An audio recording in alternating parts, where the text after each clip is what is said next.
Yes, ikazi ridasanzwe reka tubaramutse tubaye namwiriwe ivanye nawe mwere canke ivanye n'amasamura biyeko ikiganiro cacu ni ku munsi wa mbere igenekerezo rya 2021 ukwezi ni kwa 11 umwaka ni 2022 mu bamubizi nuko twizere ko weekend yagenze neza twizere ko vyageze neza mu byo mwari murimwo twizere yuko n'indwi muriko muyitangura neza abona ko ari indwi y'ibikorwa kabisa twizere ko biriko biragenda neza nuko ikiganiro n'ikinkino nkuko musanzwe mubimenyereye aho muza kubwishikirizwa na Joe Elvis ku minsi ya mbere no ku minsi ya gatanu muramaze kuba mubimenyera makuru yacu y'ikirundi nuko turaza guhera mu makuru yacu avuga ngaha mu Burundi na cyane muri Primus League aho ubona ko bari bageze ku ndwi yabo igira 13 ubona ko vyari bimeze neza kuva ku munsi wa gatandatu bari basubiye mu kibuga ndetse no kuri uyu w'Imana abavyumvikana nuko kurundi ruhande ndaza kubabwira muri Limited Women's League uko inkino zageze ragenda babura ko bari bageze ku ndwi igira kabiri bavyumvikana ndetse tuze kubabwira no muri mu cicaro ca kabiri aho ubona ko baje kuba barangiza ku munsi wejo nako baza kuba bawurangiza ku munsi wejo umunsi wabo windwi ndetse ubona ko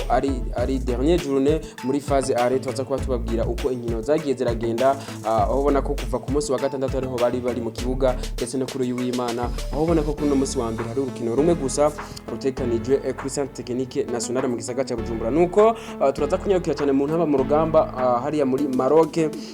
ku rukino rwa kivandimo rwari ko rubahuza n'umugwi wa Guinée y'abatarenze imyaka 23 nuko turaza kunyarukira cyane muri Coupe du Monde mu basanzwe mubimenyereyeho ubona ko ku munsi wejo kuri uyu w'Imana igenekerezo rya 20 igikombe cy'isi kabisa kaje kuba gitangura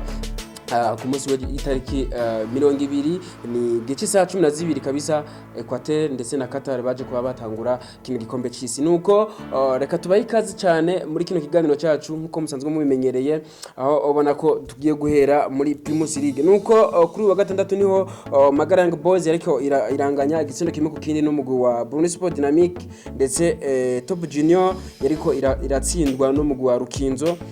kabisa ikura amanota 3 n'umugwi wa Top Junior ndetse na Tigre Noir bariko baranganya igitsindo kimwe ku kindi n'umugwi wa Bujumbura City ku rundi ruhande ni Kanza United yariko iratsinda n'umugwi wa Interstar ibitsindo 2 kuri kimwe aho ni ku munsi wa gatandatu ndetse Vitaro yariko iratsinda Atletico New ni ku munsi weje kuri w'Imana hariya kuri Stade Gatware ndetse Flambeau du Centre yariko iratsinda igitsindo kimwe ku busa n'umugwi wa Olympique Star aho ni kuri w'Imana ndetse Message Ngozi yari kiratsinda n'umugwi wa Musonga TFC ibitsindo 4 kuri kimwe kabisa itababare n'umugwi wa Musonga TFC ibitsindo 4 kuri kimwe kabisa byaje kuboneka kuri ku kibuga urukundo hari mu ntara Ngozi ndetse bumamura kiranganye igitsindo kimwe ku kindi n'umugwi wa Aigle Noir Club Sportif abona ko ari imigwi kabisa yari sanzwe ikurikirana ku rutonde guko basumbasumbanya amanota nuko twabwira nk'ivyo ku nkino zabaye kuri w'Imana ndetse bumamuru Aigle Noir Club Sportif Vitaro Rukinzo banganya amanota 23 murumva yuko rino higano kabisa rigenda riryoha neza ubona ko muri mu kibanza ca mbere n'amanota 23 ikabiziganya ibitsindo 14 ndetse Aigle Noir mu kibanza ca kabiri n'amanota 23 nyene ariko ikabizigamye ibitsindo 7 ndetse ku rundi ruhande ni Vitaro ifise amanota 23 mu kibanza ca gatatu ndetse n'ibitsindo 4 izigamye Rukinzo mu kibanza ca kane ndetse n'amanota 23 nyene ariko ikabizigamye ibitsindo 4 nyene Flambeau du Centre mu kibanza ca gatanu amanota ni 20 ukabona ko izigamye ibitsindo 8 Message Ngozi mu kibanza ca gatandatu n'amanota 20 basanzwe banganya nino Flambeau du Centre nawe ikabizigamye ibitsindo 7 vyonyene Kanza United ikaba ifise amanota 19 mu kibanza kigira 7 Musonga TFC mu kibanza ca 8 ndetse n'amanota 19 nyene Olympique Star mu kibanza c'9 ikaba ifise amanota 19 ikaba ifise amanota 15 ndetse Bujumbura City mu kibanza ca 10 n'amanota 18 Magarang Boys mu kibanza ca 11 ndetse n'amanota 12 Top Junior mu kibanza 12 n'amanota 12 nyene Bruno Sport Dynamic mu kibanza 13 n'amanota 11 ndetse Tigre Noir ikaba ifise amanota 10 n'ibitsi ikaba ifise umwenda y'ibitsindo 5 ndetse Atletico New mu kibanza ca 15 amanota 9 ikaba ifise umwenda y'ibitsindo 11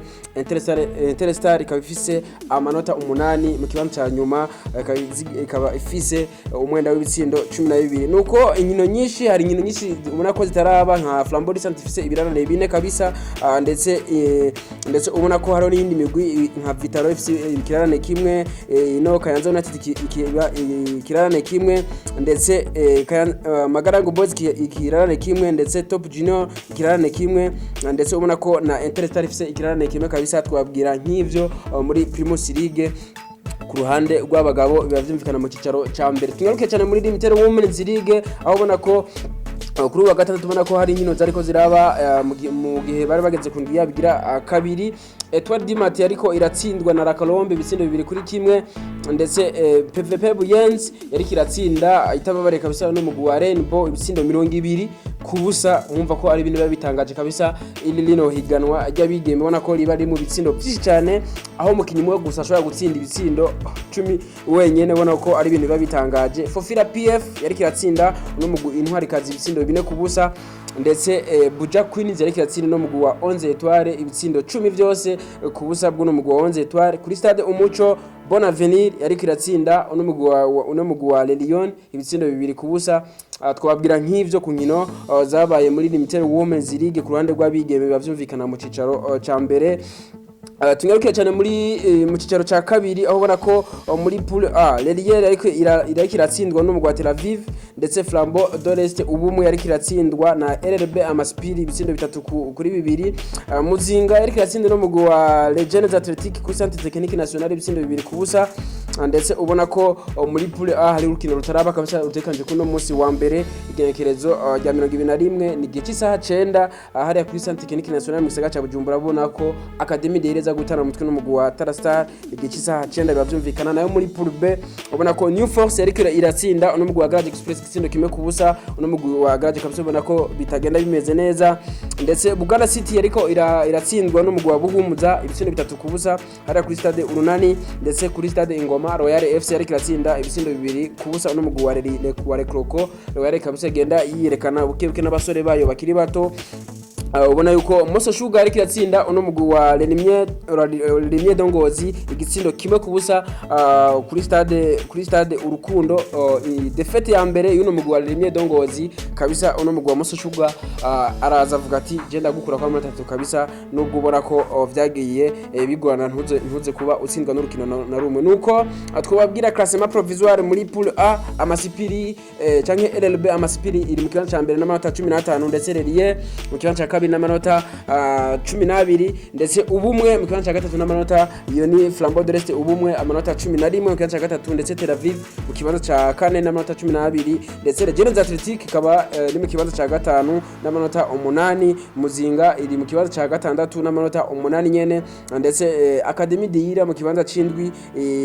n'amanota 3. Tarastar n'amanota 2 mu kibanza ca nyuma. Bana ino migwi yo nta bishasha kabisa. Deira Academy Deira ndetse na Tarastar ni ubona ko baza ko bafite urukino uno munsi kuri Centre Technique National aho nako tuza kubona kurara tumenya umugwi wa nyuma urangije ino phase are uri mu kibanza ca nyuma. Nuko muri pool B Ngozi City iri mu kibanza ca mbere nubwo yaje kuba itoroherezwa no mugwi wa Moso Sugar ariko yagumanye mu kibanza ca mbere amanota 16 ndetse Moso Sugar mu kibanza ca kabiri n'amanota 18. Buganda City n'amanota 10 ndetse Rekroko mu kibanza ca kane n'amanota 9. Royal FC amanota 9 mu kibanza ca gatanu. Garage Express mu kibanza ca gatatu n'amanota 8. Buhumuza Intare amanota 7 mu kibanza c'indwi nyene. New Force mu kibanza ca gatanu ubona ko mu kibanza ca nyuma nako n'amanota 5. Nuko twabwira nk'ivyo tunyarukiye cyane muri mu ntamba mu rugamba hariya muri Maroc. Ubona ko barafise urukino rwa kabiri wa kivandimo rw'abahuje no mugwi wa Guinea yabatenze imyaka 23. Ubona ko kuri uyu wa gatandatu igenekerezo 19 baje kuba bakina urukino rwa nyuma muri zino nkino zibiri zaje kuba zitegurwa nk'inkino za kivandimwe. Ubona ko urukino rwa mbere bataje kuba boroherezwa mu gutsinda ibitsindo 4 n'umugwi wa Cote d'Ivoire twagiye tubabwira, ariko ku munsi wa gatandatu kabisa baraza babikora neza. Niyo Ngabire Pacifique bimusaba iminota 71 gusa kugira ngo ashobore guhintsinze n'umugwi intamba mu rugamba. Uno musore ni ryambere atumwe ko mu ntamba mu rugamba, ariko yaje kubavuga ati jewe nk'irya mbere ntume ko umuntu aba mu rugamba ntegezwa kwiyerekana araza atsinda igitsindo kabisa. Maze uno mugabo nawe Fabien Mutombora uno munyegori yaje kuba nawe akuramwo penalty yari yahawe uno mugwi wa Guinea Equatoriale y'abatarenza imyaka 23. Twababwira nk'ivyo munaba mu rugamba nayo hariya muri Afrika y'Epfo twagiye tubabwira muri mu nkino za Elite 16 World 2 Ball cyangwa World 2 Basketball African League. Twagiye tubabwira ubona ko urunani babananye imyiteguro bayikora neza, ubona ko biteguriye kabisa urukino ruzobahuza ku munsi wejo kuri wa kabiri none mugwi wa Kenya PA igice isaha 8. Tuzogenda tubabwira uko biriko biragenda hariya muri Afrika y'Epfo mu mupira w'amaboko basketball. Nuko reka turangirize ngaho mu bivugwa mu Burundi tunyeruke cyane muri Coupe du Monde. Murabona ko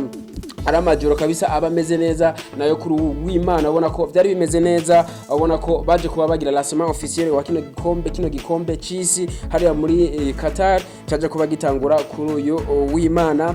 Twagiye tubabwira ubona ko Qatar yaje kuba itoroherezwa kabisa n'umugwi wa Equateur mu gutsinda ibitsindo 2-0.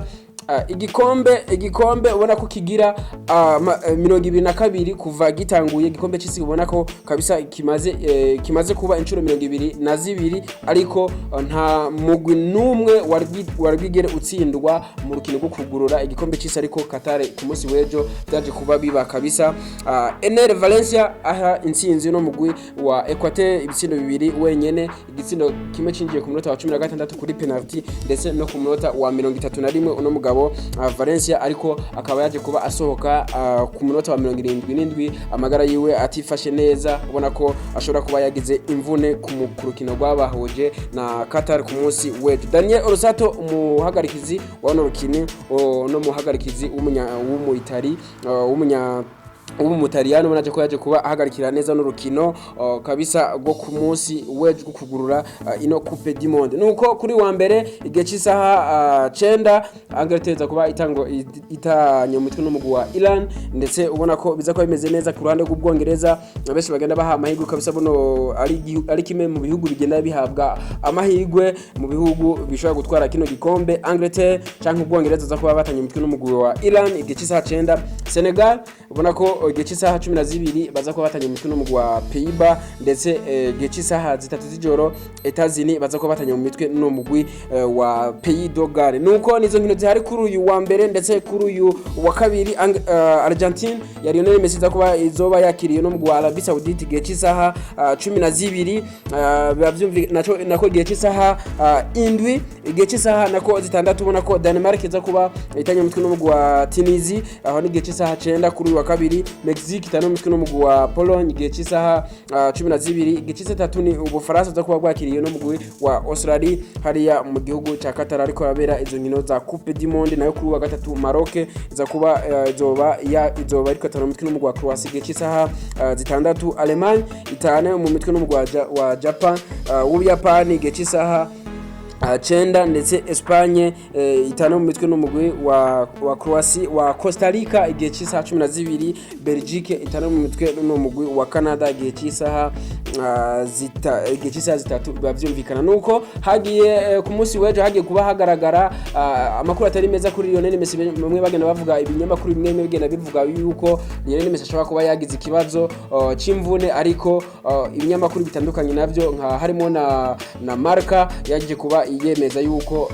ayo makuru atariyo, bavuga yuko Lionel Messi kabisa ameze neza, ndetse no kuri wa kabiri ashobora kuza agatangura mu kibuga ku rukino ruzobahuza na Arabie Saoudite igihe cy'isaha 6. Nuko tubashimira cyane mwebwe mwese mwabanye natwe, tubashimira cyane mwebwe mwese mudasiba kutwereka urukundo, tubashimira cyane mwebwe mwese muheba ivyo muri mukaraba ibiganiro byacu. Nizere ko tugiye guhurira mu biganiro byacu ovya hanyuma, tunabifuriza n'indwi nziza, tunabifuriza n'ibihe byiza